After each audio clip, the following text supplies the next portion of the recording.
அதுக்கான 3 tips and drips வந்து நான் வந்து உங்கள்கிட்ட ஷேர் பண்ணிக்கலான்னு இருக்கேன். அதுக்கு முன்னாடி நீங்கள் என்னோடய சேனலை சப்ஸ்கிரைப் பண்ணிக்கங்க. இந்த வீடியோக்கு லைக் பண்ணுங்கள்.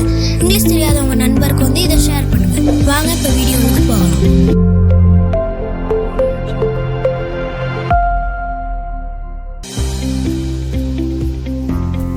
ஃபர்ஸ்ட் ட்ரிக் என்னன்னா, speaking small Tamil words in English.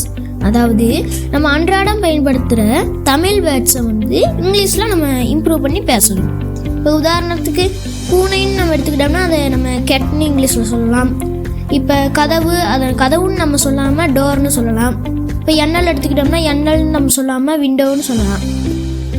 So நம்ம டெய்லி யூஸ் பண்ணுற தமிழ் வேர்ட்ஸை இங்கிலீஷில் நம்ம பேசும்போது நம்மளோட இங்கிலீஷ் நாலேஜ் வந்து இம்ப்ரூவ் ஆகும்.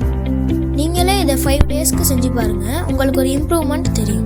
ட்ரிக் 2 நம்ம பார்ட் 2 வீடியோவில் பார்க்கலாம். அந்த பார்ட் 2 வீடியோ உங்களுக்கு வரணும்னா என்னோட சேனலை நீங்கள் சப்ஸ்கிரைப் பண்ணிவிட்டு பெல் நோட்டிஃபிகேஷன் பட்டனை ஆன் பண்ணி வச்சுக்கோங்க.